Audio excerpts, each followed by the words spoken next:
Almost everybody sees positive thinking as something obviously good. After all, it teaches that positive thoughts attract positive things, and this idea is too cute to be criticized. Although that positive thinking is totally opposite to the teachings of the great spiritual masters. Positive thinking manages to be opposite to the yin-yang, to Buddha, and to Christ at the same time. Positive thinking might be holding your spiritual development back.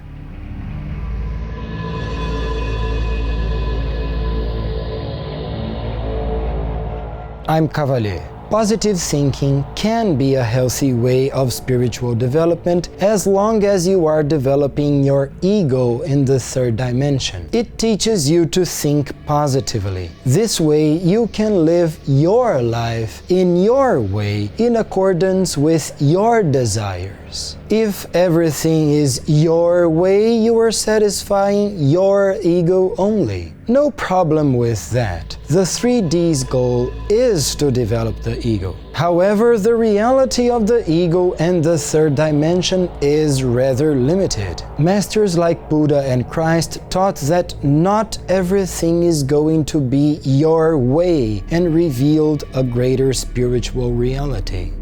The yin-yang is perhaps the most famous symbol in the holistic world. Look closer. Not everything is white, luminous, and positive. A part of it is black, dark, and negative. The black part is not smaller, it is exactly half. The yin-yang is the symbol of the wholeness. Positive thinking teaches you to reject a part of the wholeness.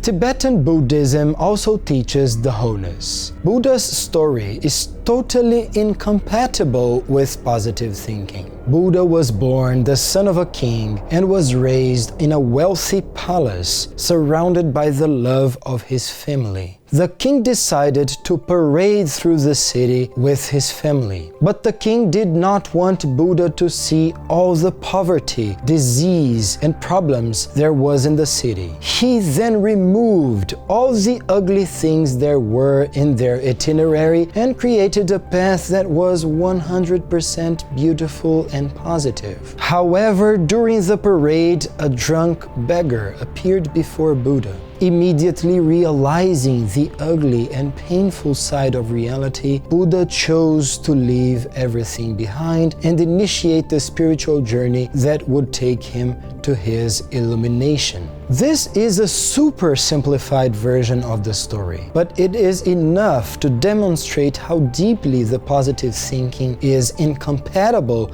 with Buddha's teachings. The king offered Buddha exactly what positive thinking teaches. You will only see what is positive, will only think on positive things, and you will live a positive life full of wealth. The king's proposal is identical to the proposition Napoleon Hill started to promote in 1937 in his book Think and Grow Rich. Buddha did not want a life that is only positive, did not want to live in wealth only. Buddha chose to see the negative things too. This way, his consciousness would expand and encompass the positive as well as the negative. This decision was key to achieving illumination.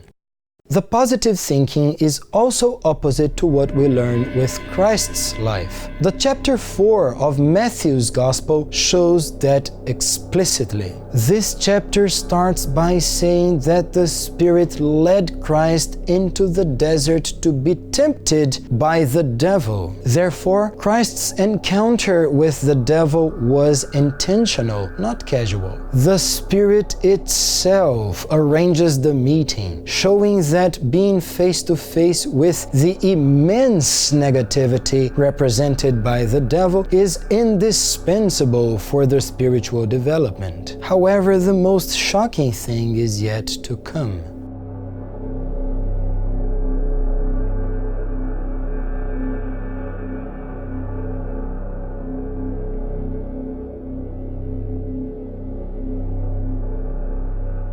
The devil shows extremely positive things to Christ: the kingdoms, the wealth, and the glory. The devil's proposition is identical to Napoleon Hill's proposition. This is even the title of his book, Think and Grow Rich. It is exactly this proposition that Christ rejected.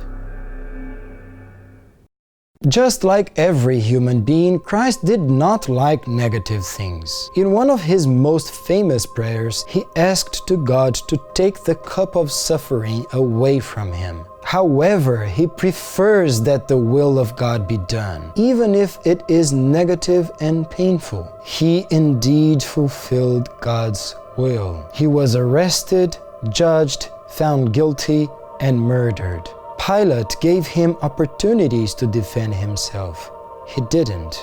Roman soldiers suggested Christ to pray for God and come down from the cross. He didn't. Did Christ not know how to think positively and therefore had to go through so many negative things?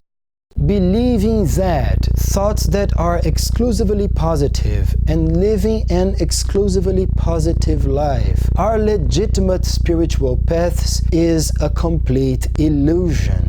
Illusions are by no means harmless. Illusions are extremely dangerous. Illusions imprison your consciousness. Illusions are convictions. Convictions that imprison you in illusory realities.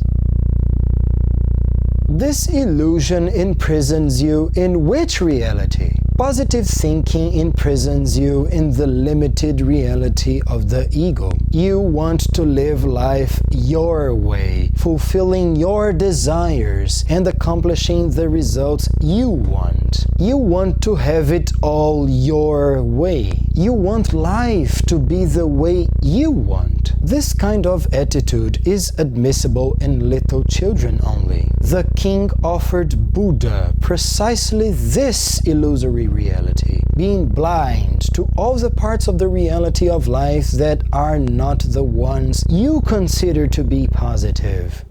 Don't allow this illusion to imprison you. Leave it behind. Destroying illusions is an act of courage, because destroying illusions is destroying convictions that you publicly stood for and seeing the life you have built on this illusion collapse. Destroying illusions is liberating, because it opens the access to new realities. In this new reality, you are in touch with transcendence. You understand that you have every right to want positive things, well-being, pleasure, and happiness. But you are mature enough to know that life does not always behave the way you want. Life is bigger than you. You do have the wisdom to embrace the negative things that life brings to teach you, to make you grow. Life doesn't even need to have reasons or goals in order to bring you negative things. Life is simply that way. Life is paradoxically positive and negative. Life encompasses all. The ego wants to be the dictator that imposes its own will to life. When you overcome the limited reality of the ego, you are ready to see the reality of life as it is. Your consciousness now encompasses all. Positive thinking teaches that positive thoughts solve your problems. This attitude disrespects the society and ultimately the human being. That's the topic of the next video of this series. Stay tuned.